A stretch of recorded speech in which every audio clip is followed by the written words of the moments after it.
If you think this is just another Trump controversy, think again. Before we dive in, comment where you're watching from, and don't forget to like and subscribe so you don't miss the next one. Trump's comments have sparked outrage across the UK, and when one of his biggest defenders tried to justify them, this panel completely tore the argument apart. Let's get into it. Well, let me bring in now Carla Sands, who is a Trump supporter and former US ambassador to Denmark in his first term. Good evening to you. Donald Trump said, just to repeat his words, Donald Trump speaking of NATO allies, including Britain, they'll say they sent some troops to Afghanistan, and they did. They stayed a little back, a little off the front lines. That's just not true, is it? Well, so President Trump is dealing with a lot of issues. There are global issues. He totally respects the troops and their sacrifices. And I will just say the UK and the Danes were shoulder to shoulder with American troops. But what he is looking at is the whole of NATO and its effectiveness and also its contributions when we were in the Afghanistan war. And I do have to say the majority of those NATO allies had caveats. Think of Germany or Italy. One was in, defense only, and one was sort of support. And there are many other countries that were not willing to go shoulder to shoulder. So he's looking at the big picture, not singling out the brave UK troops. And I've met those veterans. They are wonderful people in the UK, in Denmark. But if I could, I think he is looking at strengthening NATO. And when he talks about that, he talks about it in a way that the U.S. troops. But with respect, Carla, with respect, Carla, that isn't what he was talking about. He was talking about what happened in Afghanistan, and he said, and this is why this has caused such upset here and around the world, amongst veterans and families of those who died. In Afghanistan, 3,500 NATO troops were killed, including 457 UK military personnel. They weren't staying a little back, a little off the front lines, were they? Your UK troops, the Danish troops, a handful of others were shoulder to shoulder with us. But I'm saying that the majority of the NATO countries are not like the UK. But he was wrong. He didn't say some. He didn't single out other countries. Why can't you just say he got this wrong? His words. I would not take offense at this. It is on the whole true. But people have taken offense at this. We honor our veterans. There's no country that honors veterans more than the United States. We share how to do that with so many NATO allies. We share best practices. Many NATO countries have not taken care of their veterans. So it's not true that we don't respect veterans. He was speaking overall. NATO did not carry their weight when we were in that war. And I'm not talking about the UK. I'm not talking about the Danes. But he was. He didn't make that distinction, Carla. He didn't make that distinction. The Prime Minister of the UK doesn't make that distinction. He's the President of the United States with a lot on his plate. He may not have said it the right way. That's not an excuse for not knowing that.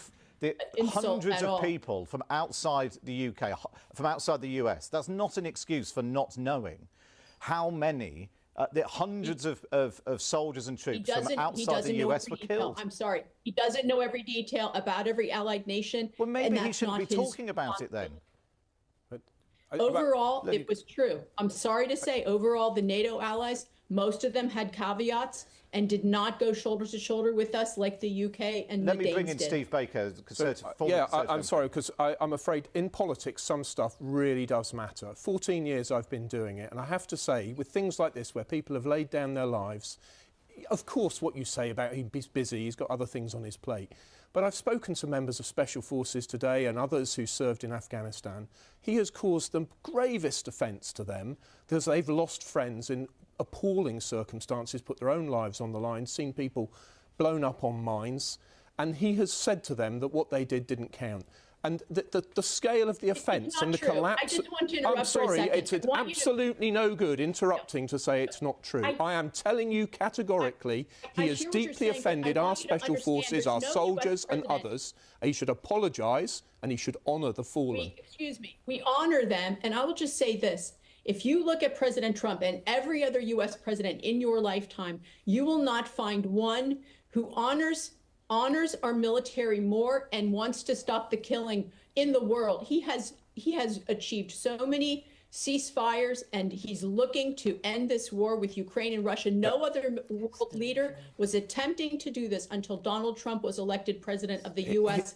starting in January a year ago. It's true. His words speak for themselves. They have been heard with great weight, and they've caused huge offence. Carla, given the offence, in my part, I apologize on his behalf for the offence, but I will say this: no one in the United States history has been more of a peace president and wants to end wars and end killing. He loves life. He loves our Brits. You know that if you read the national security strategy, he absolutely was a love letter to the UK and our European allies. I mean, he has also accused the UK this week of access stupidity and other things. But you've apologised. Do you think, given you say his record on the forces and support for the forces and wanting to end conflict, given the widespread, almost universal condemnation from the Prime Minister, Prince Harry's weighed in tonight as well, veterans, no politicians... one cares what he says. You know that. No one cares. Well, quite a lot of people currently agree with him, it seems. Do you excuse think, me, he actually given fought, unlike President Trump, Prince Harry actually went to Afghanistan. He stepped up for his country, unlike the President of the United States. So I think that comment is really glib and really inappropriate. Don't compare him to I don't know what, a non-royal part of the final word to you, Carla. Given this conversation we've had, you've apologised. Do you think it would just be better if the President just said, I got it wrong, I apologise? I don't speak for President Trump. I'm just asking your opinion. Would it be better? Would it draw a line under this? And I am sorry that people took offence and that they assumed that it was about the UK, and I'm sure it was not. And he does not know about the UK and Danish sacrifices because he is looking at the globe. He does not drill down on these details like you and I might. He just, the capacity to look at the world and bring peace to 8 different conflicts, that says a lot about this man and his love for life and his love for our military and saving young men. Carla, good to speak to you. Thank you for joining us this evening. Nice to speak with you. If Trump really didn't know the facts, then why make the comments in the first place? That's the question nobody on that panel was willing to let go. Instead of simply admitting he may have gotten this one wrong, Carla Sands kept trying to defend remarks that had already offended many veterans and military families here in the UK. This shouldn't be about party politics. No leader is above criticism, and there's nothing wrong with admitting when a mistake has been made. For many people, this was about showing respect to the British and NATO troops who fought and sacrificed alongside American forces. That's why this exchange hit such a nerve. Rather than ending the controversy, the defense only made it bigger. Let me know what you think in the comments below. Did the panel make the stronger case, or do you think Trump's remarks have been misunderstood?